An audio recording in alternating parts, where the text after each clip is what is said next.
let's see. This is Suite B. Again, that is the address where Ilhan Omar's winery is. You can see that a different winery is here, Punch Down Cellars. What does this note say?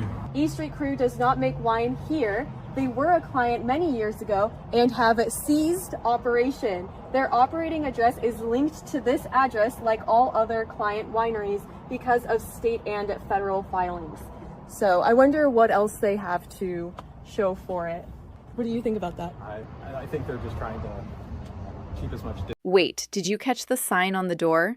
A journalist literally tracks down Ilhan Omar's husband's multi-million-dollar winery only to find a note saying they don't even make wine there anymore.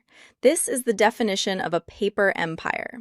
Let's look at how a $1,000 company turned into $25 million while nobody was looking. I was doing a bit of research into Tim Mynett, Ilhan Omar's husband's various businesses, and his investment firm, it has no known clients, no known investment deals. It doesn't even have an active SEC registration. And his winery, which is also purportedly making him millions of dollars per year, has no online presence. It has no marketable products available for purchase online. And get this, back in 2024, an investor into that winery actually sued Mynett and his business partners, alleging that they had fraudulently misrepresented the winery as a legitimate business operation. So yeah, maybe there's a version of events here in which, of course, all of this is conveniently timed with his wife's election to Congress and her growing considerable influence in the Democratic Party. And maybe there is a version of events in which Ilhan Omar and her husband have just been extremely fortunate. But in that case, you would think that Ilhan Omar might be a bit more appreciative for this country in the ways in. Look at the data they're presenting here.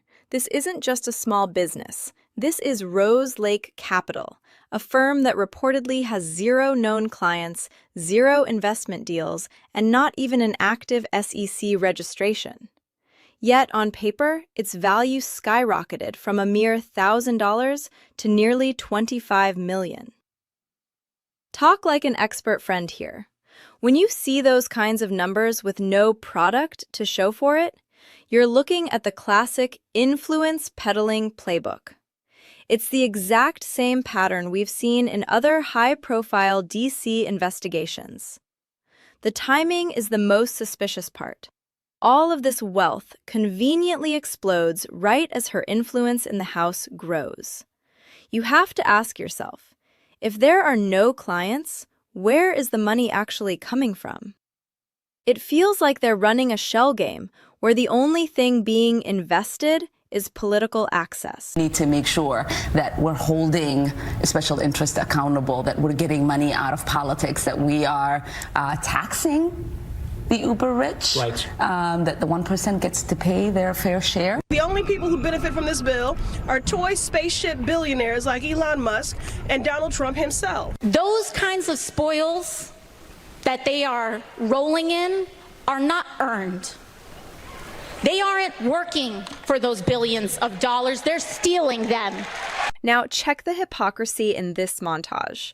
You have Representative Omar standing at a podium practically shouting about taxing the uber rich and calling billionaires thieves who steal their wealth. But while she's giving those speeches, her household is reporting a jump in wine revenue from $50,000 to $30 million a year. That's a 60,000% increase. If a toy spaceship billionaire is a thief, what do you call a politician whose spouse becomes a multi-millionaire overnight through companies with no visible customers? The eat the rich rhetoric hits a lot differently when you realize they're becoming the very thing they rail against. It's theater for the voters while the bank accounts are being filled behind the scenes. She's calling out special interests while her husband's firm is under a federal probe for potentially being a special interest. Democrat Ilhan Omar is facing a House investigation involving her and her husband. You see, their financial fortunes have exploded in the last few years. Disclosures about Tim Mynett's wine business have jumped from just $51,000 to nearly $30 million a year. That wine must be delicious. That's a stunning rise. And you know what else is rising? Eyebrows. Especially given Omar and her allies' long history of railing against Fox News is highlighting the specific wine business jump here, and the numbers are staggering. Nearly $30 million a year for a label most people have never heard of. Notice the reporter's tone. They're pointing out the stunning rise that raises eyebrows. In any other world, a business growing that fast would be the cover of Forbes, but here it's a legal liability. The House Oversight Committee isn't just looking at the money, they're looking at the travel to the UAE, Somalia, and Kenya. It's the international connection that makes this a grave mistake. When you combine mystery millions with mystery international travel, the Ethics Committee usually stops being the only group interested. Comer is bypassing the ethics board because they don't have jurisdiction over the husband, which is a massive tactical move in this probe. Both of Presley and Omar have jumped since they were elected to Congress. House Oversight Committee Chairman James Comer took the unique step of asking his panel to probe Omar and not the Ethics Committee. The Ethics Committee has jurisdiction over members of Congress. The two businesses in question are owned by Ms. Omar's husband. So the Ethics Committee does not have jurisdiction over a spouse, only a member. Omar contends she did nothing wrong, but says her rapid wealth stems from her husband. He has a consulting business, which may be worth millions. Plus, the couple had an interest in a California wine operation. The wealth of congressional spouses is complicated, especially if they are responsible for most of the income. Now, on the wine operation, one label was called Blockchain. It was described as featuring aromas of blackberry and baking spices. The sales pitch said you would not want to trade it even on the dark web. The truth may send her packing.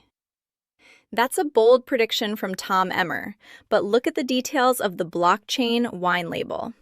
Selling for $7 a bottle, but the sales pitch mentions the dark web? Who markets wine like that? It feels less like a vineyard and more like a tech bros side project designed to move money. If the product is mediocre, but the profits are historic, the product isn't the wine, it's the association. This investigation is hitting a nerve because it's not just about did they make money, it's about was this a textbook shell company? If the Oversight Committee finds evidence of asset inflation or money laundering, this goes from a political headache to a criminal one very quickly. The evidence is mounting, and the wine is starting to sour. Do you think this probe will actually lead to charges, or is it just more DC noise? Drop your thoughts below and subscribe for the next update.